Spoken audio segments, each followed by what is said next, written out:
Hey everybody, welcome to the Ronline Report. Welcome to the Ronline Report. We are here today with a young man I've had on before, but you know what? I love having him on. I'm going to have him on as many times as I want to deal with it. Some of you love him, some of you hate him, but you know what? He's always entertaining, always speaks his mind, honest as the day is long. Bostin Loyd, all the way from Florida. What's up, Ron? Thank you for the kind words. Oh, no problem, man. Big news. I got to lead with the big news. You're going to be a dad. Congratulations. Yeah. Wow. Yeah. And what, 6 months? Yeah, in less than 6 months. Crazy. Wow. So, when did you find out? Pretty recently, right? Well, basically the first month we tried, I got her pregnant within the first 2 weeks. You know, and they ovulate about 2 weeks in. Okay, great. So I didn't want to do the whole Dave's protocol because Plumbo's protocol, Dave's protocol is very, very weak. What is it? I have no idea. His is 1,000 IUs of HCG every other day with 75 IUs of HMG every other day, and he refuses the chick to take any kind of Clomid because he's so scared about having twins. He's like, you're gonna have twins, you're gonna have triplets and shit. So I got from an educated source. You guys, I don't know if you heard of Mike Arnold. Yeah. But he's very educated with this type of stuff.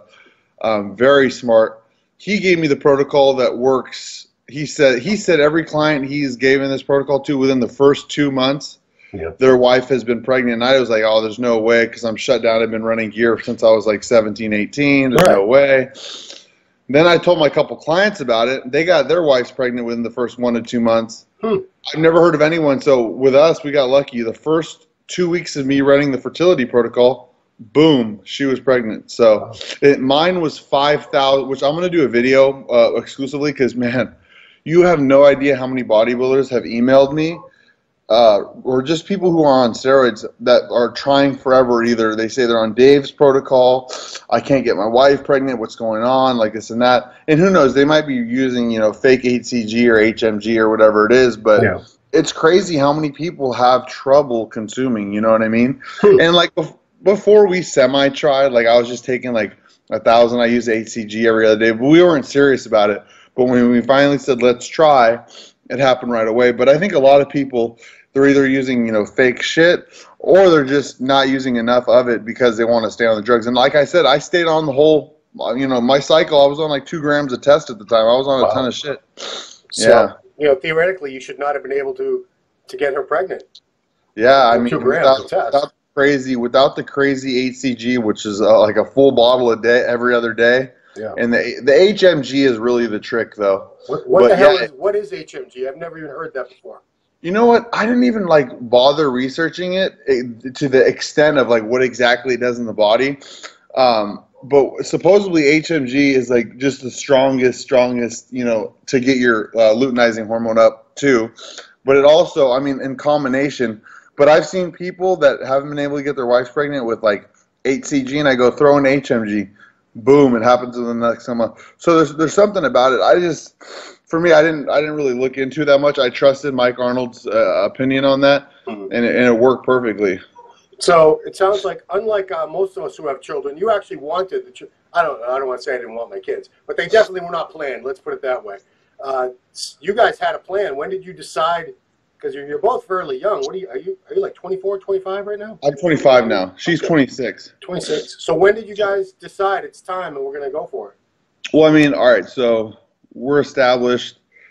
She was working at the time. She can't work now. She has the worst motion sickness, so she's staying at home. Everything's really settled for us, man. My house is paid off. Cars are paid off. I don't have any bills. We're financially stable. We're at that point where, we already have 4 dogs. That's even crazy.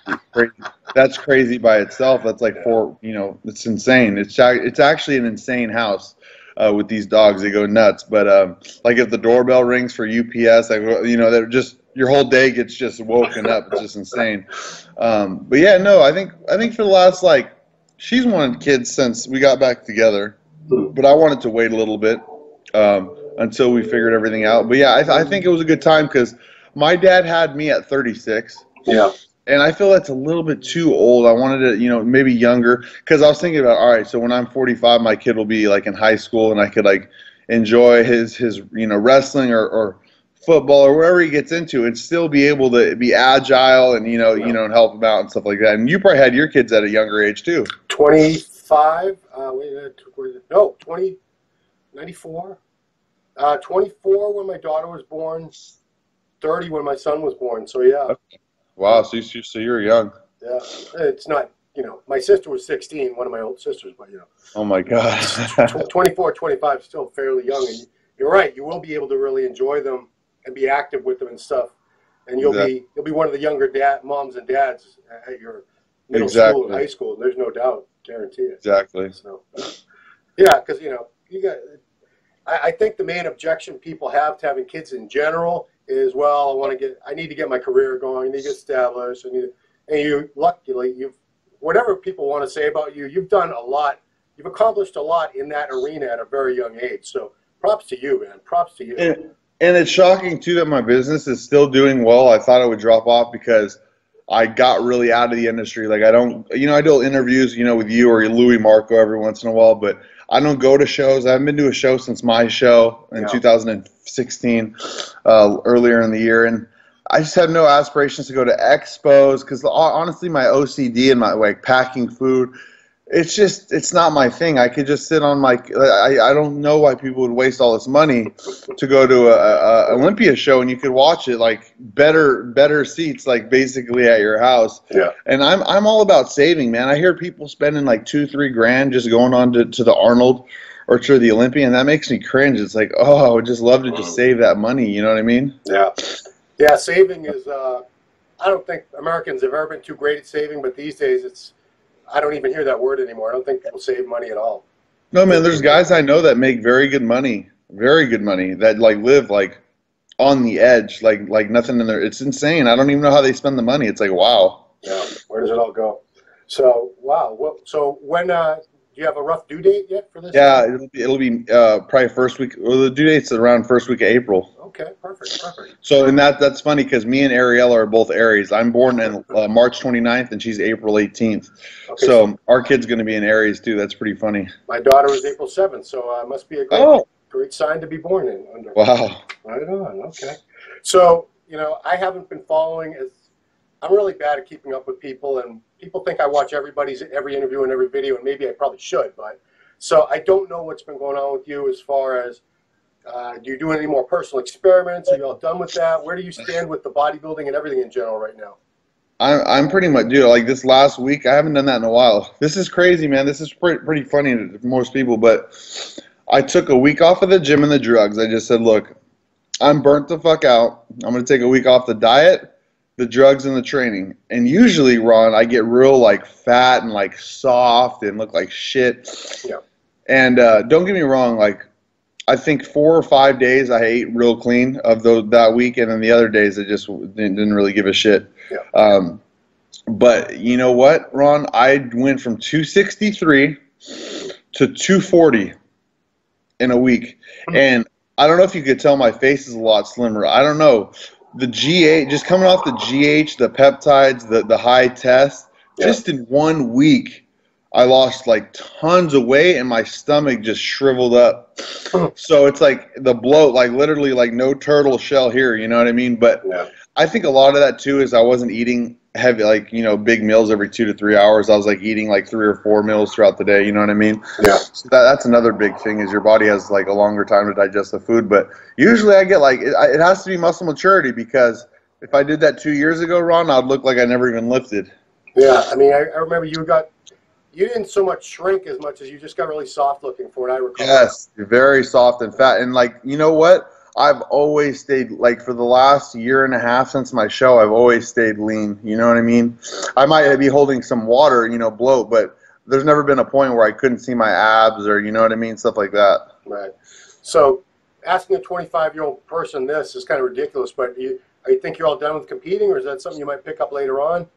Well, it's hard to say because, I know I'm never going to be anything in bodybuilding as, a pro or anything like that. So that out of the question, I would never pursue a pro card at that point.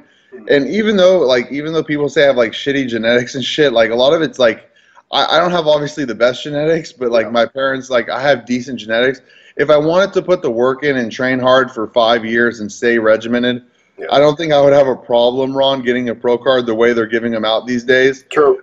But that's just not something that really, it would actually probably affect my relationship too, because these guys get so caught up in getting a pro card and competing after show. Oh, I didn't win at nationals, so let me go to North Americans, and then their body ends up just burning out, and they actually look worse and worse and worse. Yeah. And it's just sad because a lot of these people I follow on Instagram, their relationships fall apart. I mean, I know these people that got married, and 6 months later they're divorced, or divorcing or separated, and a big part of that is the bodybuilding industry. A lot of people get caught up in the fame and the social media and that and this and that. And like I said, I've been lucky to stay out of that and still make a living from my house because I don't travel at all. You know what I mean? Yeah. So for that point, it's hard to say. Like if my business starts dying, but let's say in 5 years my business starts dying and I have built a really good foundation, even physique, even with my pec tear, I would jump on stage just to show people that, hey, I'm still here. I know what I'm doing. I'm coming in great shape. Last show I brought in pretty good condition. Yeah. And if it would help my business, yes. But as far as like chasing a pro card or any of that like that, yeah. I know it's like a guy like Cody Montgomery, like he turned pro, then he did the Arnold. He placed last at the Arnold. Yeah. Like, or you know what I mean? And it's just, to me, it's like, damn, these guys are wasting so much money when they could just be like enjoying like the family time or whatever it is. You know what I mean? So I don't know. No, I agree that I don't think it's very compatible with. I know there are guys who do balance relationships and a family life with it, but they're few and far between. They're the exceptions and not the rules. I think I hate to say it because I've been living the life myself so long, but it's about the most selfish sport I know of. Maybe other people could argue, well, you don't know any people who do this or that sport. It's just as bad. Well, I don't, but I know what this sport is. It's bad. I mean, it's very bad. I just, like you said, man, I like you said, and even the people that post on social media how happy they are, because me and Ariella were at that point. We were at that point where we were super unhappy with our relationship. Yeah. Super unhappy, like in 2014, 2015, like really bad. And that's when that's when she started posting, oh, I love him so much, or and it's a lot of fake bullshit, I'll tell you that. So you know what I mean? It's like, yeah. All right, we're not doing good in reality, so in our little fantasy world, let's just act like, you know what I mean? So yeah. Even the people that you think that are doing great, because I've been through that myself. Yeah. They're so fucked up, you know what I mean? Well, my wife calls it fake book for one thing, fake book. But I've noticed the pattern. Exactly what you're saying is, anytime, especially, guys don't do it as much, but girls, when they're in new relationships, they will post every fucking day. Oh my God, he's the greatest man ever. I'm so happy, and he's the best. And then like a week later, you get those. She won't even say it though. You'll get those mysterious memes where it's like some phrase like honesty and this and that, and and like, oh, like I guess she broke up with her guy. Better. Like, yeah. I deserve better, all this shit, yeah. It's crazy, man. And, like, me and Ariella, we've been at that point. Like, we have been at that point when we were both, like this, because it becomes a competition. When a competitor is dating a competitor, it really clashes, because I feel like it becomes, like, a low-key competition, you know what I mean? Yeah. And so that's the thing, and I'm happy that some people can balance it, but I would really wonder deep down if they're really that happy. Yeah. My wife's very wise, by the way. She also says, she's noticed with these couples, she goes, it only works if one of them is an attention whore, but not both of them. Two attention whores cannot be together as a couple because they're always battling to see who gets more attention from the world in general. But I wouldn't even want to date an attention whore. That means that they're not happy with the relationship they're in and they're seeking attention from other people. Right, yeah. Well, it means they're very insecure in general. Yeah, exactly. I think everyone in this industry has some of that in them, or they wouldn't be in this industry. No, I agree. I 100% agree. Yeah. So, I always like to get your opinions on things. So, you watched the Olympia stream, I suppose? Yeah, I did. So, give me your thoughts. Ron, I follow bodybuilding like crazy. I watched every single interview you did at North Americans with like Seth Shaw, with that Robbie Gold guy. Yeah. I mean, honestly, Ron, you're a Masters, right? And I've seen some pictures. You brought really good condition at a I don't know what show, but I think there's one show that I was impressed with how you came in condition wise. I just don't think giving pro cards to over 60s in this shit. I mean, it's like to me, I understand.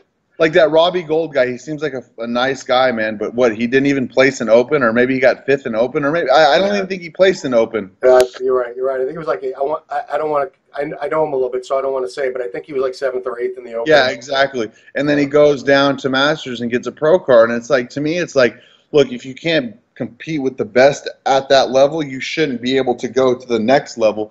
So, and you, like you said, when you competed, there was no there was no Masters going pro, right? When you competed. Well, yeah, when I started competing in '89, and I did my last show in 2013. But like in the '90s, there was none of that. There was, I believe, the Masters Nationals started giving out pro cards, but I think it was only for like the overall winner.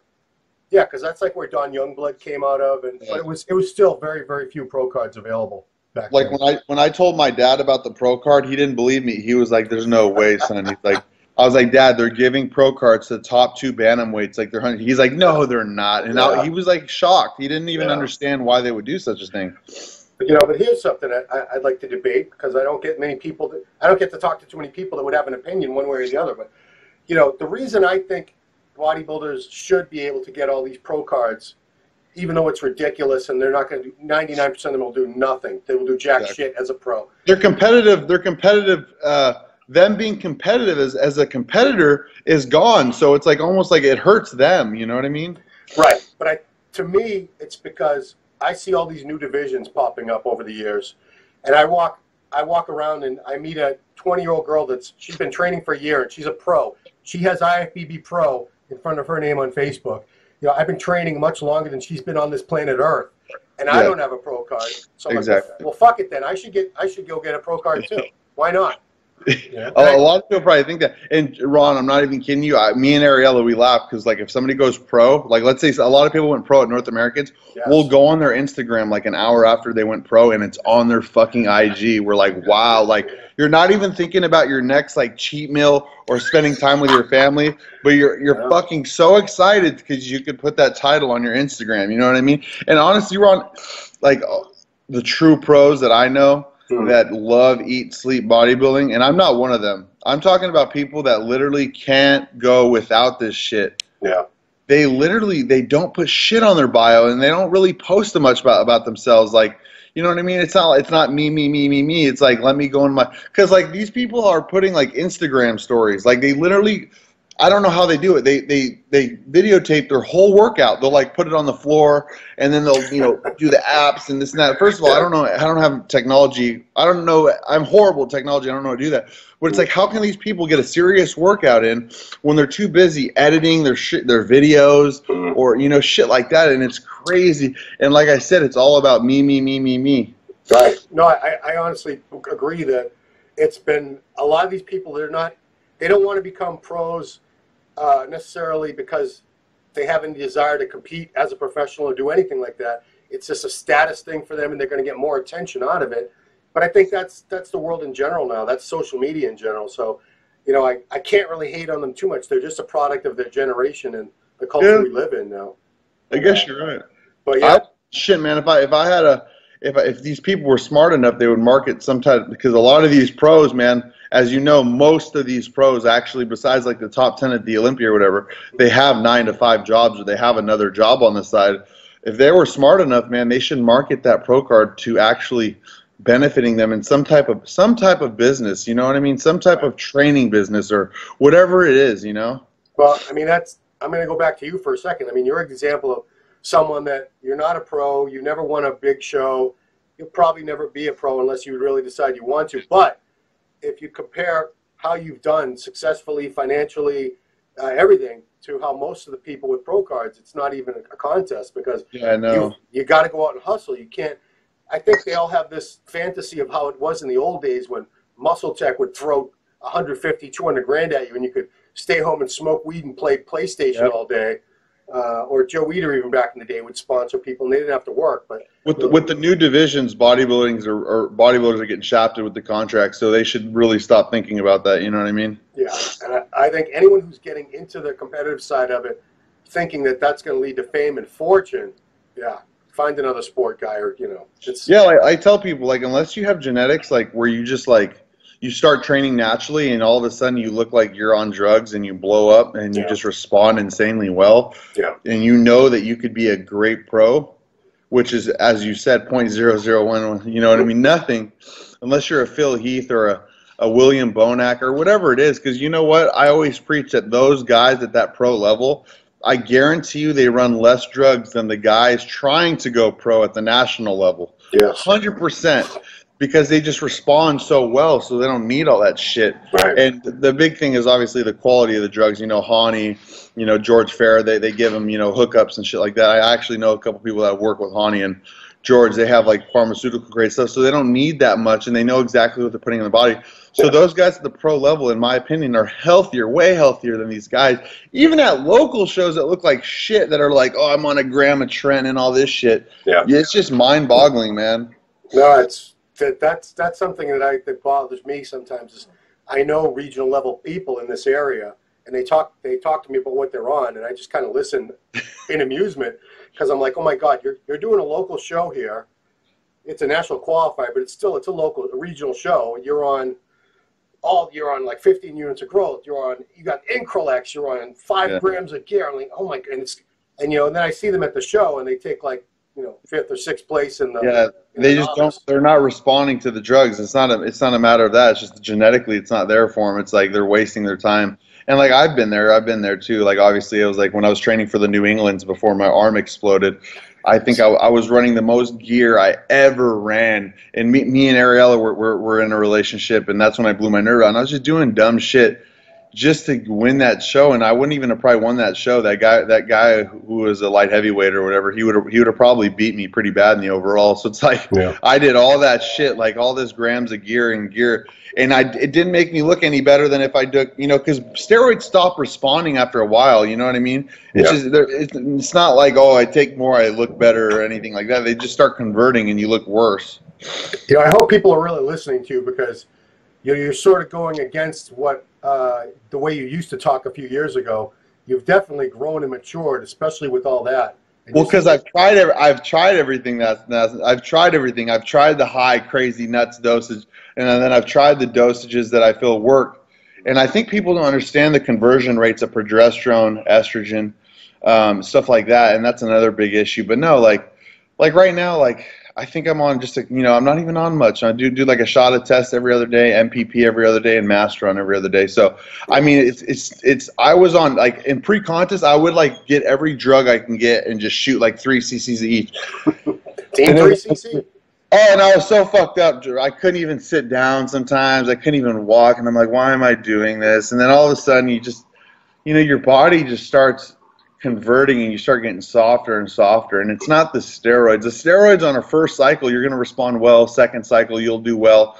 But once you're an experienced drug user, steroid users, they really do stop working. You just don't keep gaining and gaining. You got to switch up your nutrition.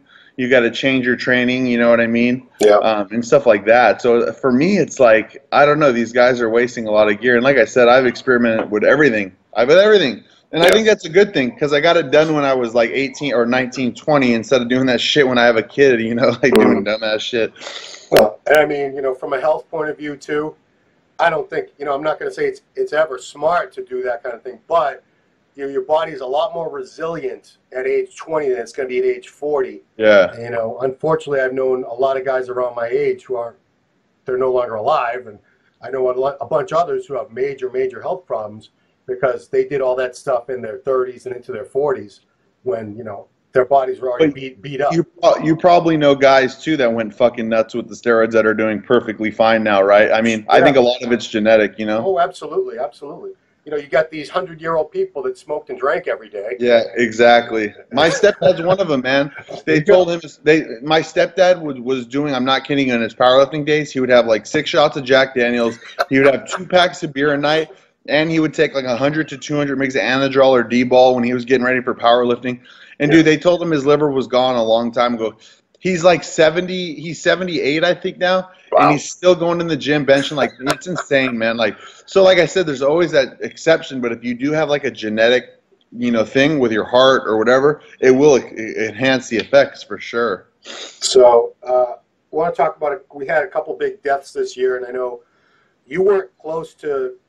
We'll talk about Dallas first. Dallas is a very young kid, and I get choked up sometimes thinking about it because I do have a daughter that's not that much younger, and you know, you used to think I wasn't concerned about your health, and you thought you probably wish I died. No, you know what? You're like, you could be my son, even though I'm a lot younger than John. But I mean, I would never want anything to happen to someone that young. It's such a tragedy to me to see someone whose whole life is ahead of them, and now it's gone.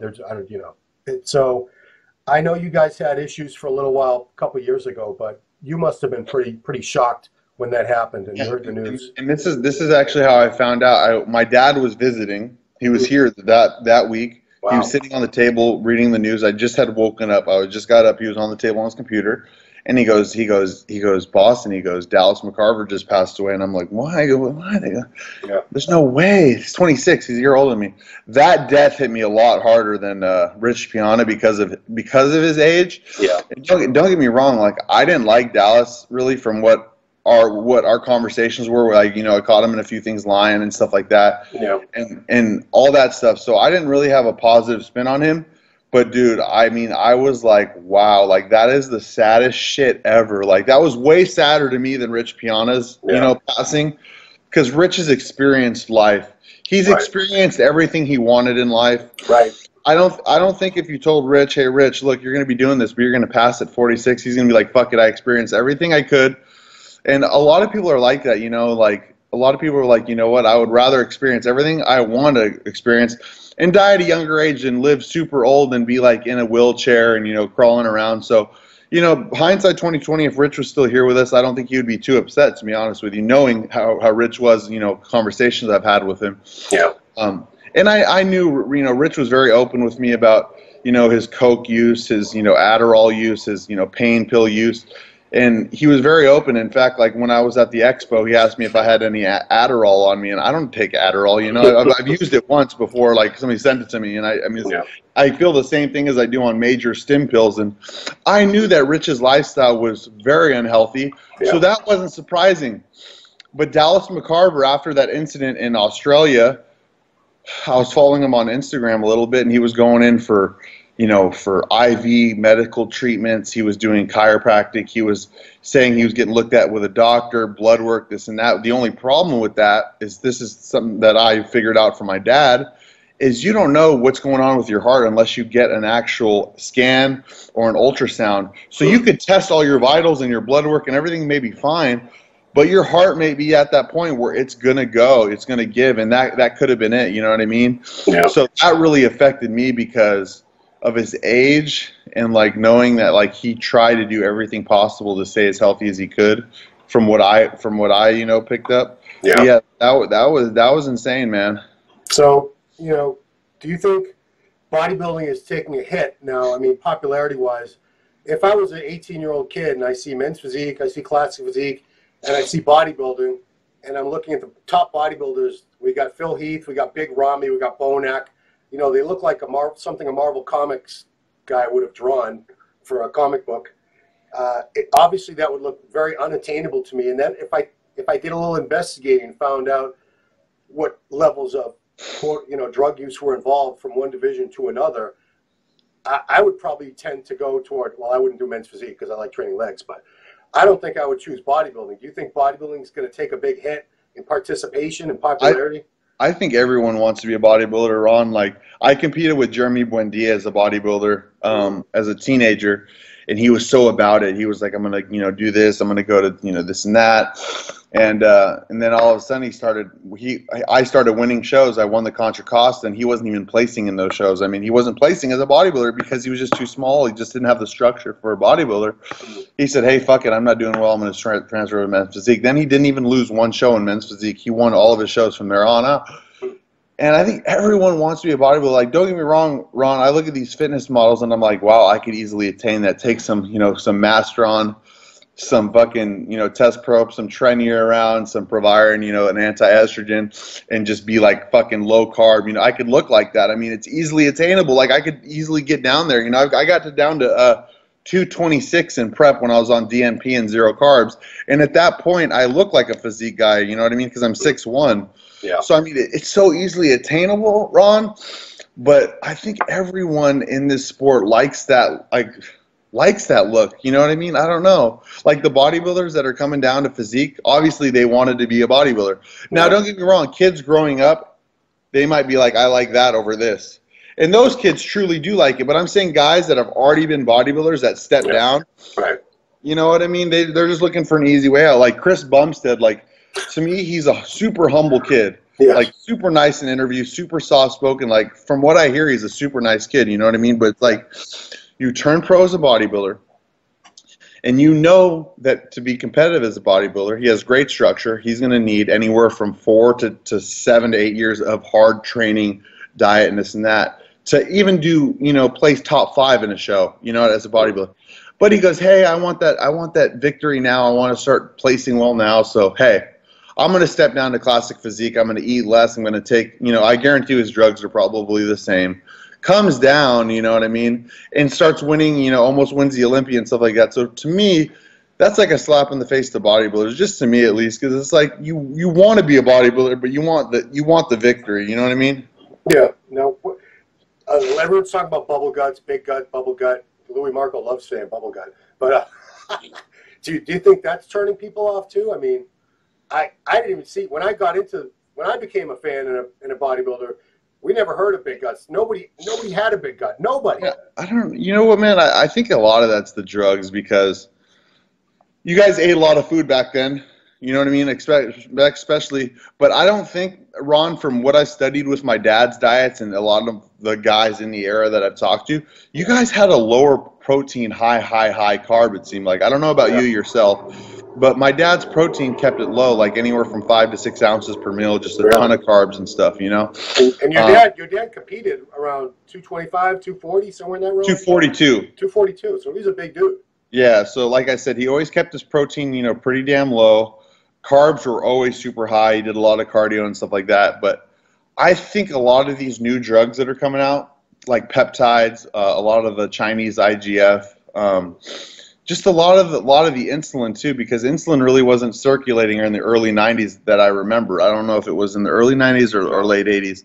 I didn't hear about insulin until like late 90s, honestly. Insulin is the biggest culprit because I could take GH and I'll be fine, and then I'll take insulin and boom, within 30 minutes of a Humalog shot, my stomach just goes pop. Yeah. You know what I mean? And a lot of that is just it's not permanent, because I know it's not permanent, because if I get off the drugs, my distension goes completely away. Mm-hmm. And look at Dave Palumbo. Like I looked at his stomach like 4 years ago or 3 years ago when we were at the RX. He has no Palumboism or gut or anything. So a lot of that's the drugs. It has to, because food alone eventually digests and stuff. I think it's really what's blowing your abdominals out. And like that, your abs are a muscle, right? So if you train your abs like you're training your chest or your arms, your abs are going to grow, and it just becomes, a turtle look. See, I personally like the look. I personally like just like that shit. But I can 100% see on stage it looks like shit.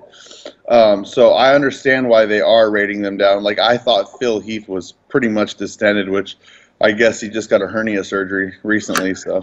Well, I don't think the hernia was connected to the abdominal distension as much as he would want you to believe it was. I mean, yeah, I've known plenty of people with hernias. They're trying to connect that over there on that. Yeah. So we won't make this too much detail because I'm not smart enough to talk about drugs in detail. Unfortunately, I'm kind of a dummy. But do you think insulin's even necessary from your experience working with other competitors and with your own experience? I think insulin for like naturally fat people like myself, if you're going to use it on like 1 or 2 days a week where your carbs are super high, so you keep fat gain at a minimum. Mm-hmm. But I use insulin every day when Dave Palumbo trained me, and I got fat as shit. Like I've never been that fat before. Like I get really fat and watery. And when I started dieting, I lost like 21 pounds the first week. So that goes to show you how much water you hold in this stuff. For a guy, honestly, what I've noticed for clients, if a guy has a super fast metabolism, like I'm working with a kid right now, I'm trying to get him to use some insulin because his metabolism is so fast, like a Juan Morel. The kid doesn't gain fat. It's like he's on tren and low carbs year round, even though I'm feeding him like crazy. And a guy like that, I think it would help a lot, like a ton. But a guy who has a naturally bloated physique, like actually I was talking to Evan Centopani like a few years ago, and he's like, I won't use insulin anymore. He goes, I used it and I don't like it. And when I used to use insulin every day, I fucking hated it. I was always tired, bloated. I just felt like shit. And Evan basically said the same thing. He's like, I won't use it. He goes, I feel terrible on it. So I think it works good for some people, but some people have a great, response to foods, without the insulin, and they could do very well. Like, honestly, from what I've learned, because I've experienced a lot, like I used to use insulin with breakfast and shit. Yeah. I think when you're in a fasted state, Ron, your body's going to absorb whatever you put into it. So I don't think, your pancreas is going to start working. I don't think these guys that are loading up on insulin in the morning, I don't think it's necessary. If you're going to do insulin, I would say pre and post workout, you know what I mean? Or you could do a few spurts throughout the day, but never at crazy high dosages, and never eat junk on insulin because everything is getting shuttled that much faster. But no, I think insulin is way overrated. People do use it, and people are not going to achieve the freakiness like a Rolly or the fullness without it. But I think, like the physiques in your day that you looked up to, I don't think they used it. I know my dad never even fucking knew. He doesn't even know, but he's like, why would you use insulin? That's what his like. Why would you use that? You know what I mean? So he didn't even use it. So I think you can, but obviously it's going to give you more of a 3D look. But I think it's more water in the muscle, intercellular water. Yeah, I can, because you're so honest, I should probably, my little true confession. 2 winters ago, I ran insulin for pretty much the whole winter just to see what would happen, because everyone was on insulin. I go, oh, I got to see what this is all about. Gear and insulin. So I would do it pre and post. And post-workout, I would always have a bunch of cookies. Chocolate chip cookies, oatmeal raisin, whatever. That's high in fat, though. Yeah, exactly. Stupid idea. But anyway, I had never been able to break 240 before in my life. I got to 247, 248. My face looked like a fucking basketball, perfectly round.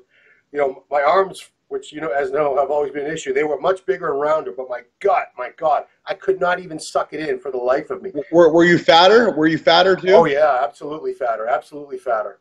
Yeah, see, that's why I don't run it. I would never run it every day, because when I ran it every day, I would get fat. I don't have my clients, unless a client has like some fucking retarded metabolism like a Juan Morel, it's like ridiculous to run something like that every day. Because, our pancreas is working. It's not like our pancreas is shut down. We're not diabetics. We don't need it. So I think people abuse it and but I'll tell you what, Ron, after I went zero carb and I got down to 230 for a month, I ran the most insulin I ever did. I did like 75 to 80 units a day, which is fucking crazy. I didn't use it like Humalog or anything, but I was doing like Lantus in the morning, Lantus at night, and then I would do like Humalin post, and then like Humalog with meals. But that's a lot of insulin. It's the most I've ever taken, right? Yeah. And within 2 weeks, because you're depleted, I was on zero carbs. Within 2 weeks, I went up to 265, and I was the leanest I've ever been at that weight. And remember, I was doing it smart. I wasn't having like crazy amounts of fats when I was, using this stuff. But I was the biggest, fullest, roundest I ever was at 265, and very, very lean. But the problem is that worked for 2 weeks, Ron. Then it doesn't work. You start getting fucking fat real fucking quick. So I think it's a systematic approach where you gotta really know when and when not to use it. You know what I mean? And like you said, it's water that comes off quick, and it's water in the muscle that comes off quick. So it's one of the drugs that you can come off for a week, like I did, and lose fucking all the fullness you had. So I think it's more of an illusion on the muscle. You know what I mean? Right. But do you think we've become so used to seeing that round, full look now that it's never going to go away? We can't. No, that'll never go away. It's part of the sport now, whether we like it or not. Shit, Ron, I guarantee you in 10 years we're going to have something way better than steroids and anabolics and all this shit. We're going to have guys walking around jacked that don't even really work out. There's going to be something that comes out. Trust me, it's going to be very expensive that you're going to find, like a myostatin inhibitor, like those cows or something, genetic engineering. That's what I'm saying. In 20 years, bodybuilding is going to be probably either extinct, or everyone is just going to be big, like just at the gym, just like people who want to be big, you know what I mean, taking shit. Because as technology grows, man, with technology in general, which I hate, to tell you the truth, because I suck at it. I think you probably would agree. In 20 years, bodybuilding is going to be completely different. Yeah, we've talked about classic physique and everything, but do you think classic physique is going to take over popularity-wise? I know you say everybody wants to be a bodybuilder, but like you said, it takes a long time, a lot of effort, and a lot of supplements, quote unquote, to look like I think there's a reason that the top Olympians get paid, you know, what is it, 300,000 for the win? 400 for Phil. 400, and then you got the fucking guys over here making 10 to 20 grand when they win. People want to see the freaks. They want to see bodybuilders. I never think in a million years that shit's going to take over. You don't see, when you go to the gym and shit, like eventually people will be like, hey man, have you heard of that Chris Bumstead kid, or, you know, that Breon Ansley kid? But a lot of the people are like, bro, like, Phil, do you think Rami's going to take out Phil? I think people are more interested. I don't think it'll ever die out like that. But like I said, in 20 years, we don't know because all the technology, we just don't know what the hell's going to happen. You know what I mean? I'll tell you, if it ever gets to the point where people can look phenomenal without doing any kind of exercise, I'm out. Well, yeah. I don't know if I'll be alive at that point anyway, but if I am, I'm out. I'm out. Yeah, that would be sad because honestly, Ron, the thing I love about bodybuilding, like Ariella knows this. I asked her the question and she answered it spot on. I go, would I rather be rich, rolling in money, like could buy anything I want, car wise or this and that, or have like a sick ass physique that everyone is like fucking wow, like turning their heads? She's like, you'd rather have the sick physique, and that's true, Ron. Like, I'd rather be like living on the edge. Like I thought I had decent money when I won the Contra Costa, but now that I've actually established myself in my business, it was nothing. You know what I mean? Yeah. So it's like, I would rather have that shitty ass bank account and have like something that I could like really be proud of, because it does make me happy, because every time I'm in the gym or every time I look in the mirror and I see improvements, that's what like drives me. So like a lot of these bodybuilders like that are broke that still do it, I really give them credit, because I think this is the only thing they love and that's what makes them happy. And a lot of those guys that are broke are probably super happy, and a lot of the guys that make a shit ton of money, there's a point that money really ruins a lot of people. So I don't know, like for me, it's like I'd rather take all that shit out of my bank account and have like a sick physique. You know what I mean? Well, having both would be ideal, right? So. Well, yeah, exactly. But I think having more money, Ron, I was a better bodybuilder when I did that 1-year steroid transformation. Yeah. You don't have money. You don't have money to go through a drive-through and buy McDonald's. You don't have money to buy anything but chicken and oats. You don't have money, eggs, oatmeal, rice. The best physiques I've seen built is from chicken, ground turkey, white or brown rice, eggs, oatmeal, the simple shit, right? All this jelly and English muffins and this fucking bread over here, this and that. I mean, honestly, like if you have a fast-ass metabolism, those things will slow things down. But for a normal person, that's just going to get them fat. You know what I mean? Yeah. So I think a lot of that's changed. So when I was always on a budget, meaning, all right, I can only buy a certain amount of drugs, for my stack. I can only, and I'm going to make sure they're legit. And I can only have a certain amount of foods because I didn't have money to buy all the other stuff. You know what I mean? Yeah. And it's funny because like now I'm like, my steroid stash is, dude, I don't even sell fucking drugs. Like I used to sell, obviously I've been open with it. I used to sell drugs when I was, getting ready for that show when I was 21. Yep. And I'm 25 now. I got out of that a long time ago. But the stash I have, Ron, is just fucking sickening. Like I don't even know what to do with it. It's sick. It's sick. And I think that's why at that point that I was like, and I'm like a hoard. Like that show Hoarders? I'm like a hoard. Yeah. So it's like, what am I going to do with all this shit? You know what I mean? Because who knows? When I have my kid, they say everything changes. They say, like, right now it's early. Like, I'm not really thinking about it. But they say when you hold your kid, you might be like, hey, I'm going to calm down on this shit a little bit. You know what I mean? So I don't know. Well, everything does change. And, I don't pretend to speak for every parent in the world, obviously. But everything changes because all of a sudden it's not about you anymore. It's about that little person. And it is your job. And you're thinking, my kids are older, and I still worry about them like every fucking minute of the day. Are they living at the house? Huh? Or do they both live at the house? Yeah, unfortunately, my daughter's still, she's married, but she's still here. But, long story. But yeah, you never stop worrying about them. It's your job. You can't help it. Every waking minute, you're like, are the kids okay? The kids okay? The kids okay? Are the kids okay? And it doesn't become about you anymore. Basically, your attention shifts completely. The happy thing about that, though, is it'll build structure in my life. Like, I go to bed at, like, 6 a.m. I wake up at, like, 3 sometimes, like I did today. And what are you doing all night? I work on the computer. I do I like to work when it's, like, because I answer my client texts throughout the day. I get my shit done. And when it's quiet, it's so much easier to work. You have no idea. Like, when the dogs are, like, calm, it's easier to work. So But then again, I would rather fix my sleep schedule. But that, Ron, I fixed my sleep schedule. Like I fixed it, and like within 2 or 3 days, it goes right back to that. Like my body just goes right back to that. So I can't really help that. But when I have a kid, it will be because it'll be an everyday thing where I have to get up. So that'll help me a lot, and it's motivated me a lot in my business. Like it hasn't shown yet. I've been really off social media lately because Ariella's been really sick from the pregnancy, and I've just been really taking it down on the low. But you'll see, I'll pop up again and stuff like that, and you know I'll be doing some stuff. But like I said, it's all about bodybuilding is all about marketing yourself, and a lot of people are getting caught up in marketing other people's companies instead of marketing what they have to offer. But a lot of these guys aren't really that intelligent, and they just want to bodybuild. They just want to bodybuild. They just want to have I think you've even said this before. They just want to get a $5,000 paycheck every month and just bodybuild. Yeah. And for me, that would be awesome, but I still have to work, quite a bit of hours on my computer, and stuff like that. And I do have an easy job, but it's like these people, they don't want to train people, because people need to be trained. Like a lot of people want people's help, and unfortunately, they just, don't. And unfortunately, a lot of people go to the big time gurus, you know what I mean? And they don't pay any attention to these guys. It's so sad.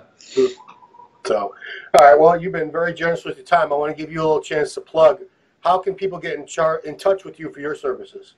So my website is www.bigdaddyb.com. BigDaddyB.com. BigDaddyB.com. So, and then, obviously on my site, you go to the services, and that's everything I offer. I have a few things on my store, and then I have a peptide site, which is www.3ccresearch.com. It's actually blowing up pretty well because we finally got a credit card processor to work with us, so that's good. And like I said, and then my supplement line is www.half-life.biz.com, and those are crazy products. Those pre-workouts. Everyone who's like a freaking wants to get cranked up, the 3cc juice is pretty crazy. But I appreciate you having me on, Ron, and hopefully I answered all your questions and stuff. Oh, absolutely, absolutely. And I'm wishing you the best, you and Ariella. You're going to make good parents. I'll be seeing you over there if you're free. I'm coming down on the 15th to the 19th. Oh, right on. This month, yeah? No, December. Oh, December, yeah. You coming up to Rhode Island? Yep, I'm coming up. Okay, yeah, let me know when you come. You're not that far from Rhode Island, right? Like 45 minutes? Not even. I mean, I'm like 25 minutes from the border. Oh, really? So how close are you to General? Oh, General Fitness? That's in Fall River. That's like a 40-minute ride. I go there like every other week. We'll meet up and get a workout in. Oh, absolutely. Let's do it. Sounds good. All right, Ron. I'll talk to you later. All right. Thanks, Boston, for the Ronline Report. It's been Ron Harris with Bostin Loyd.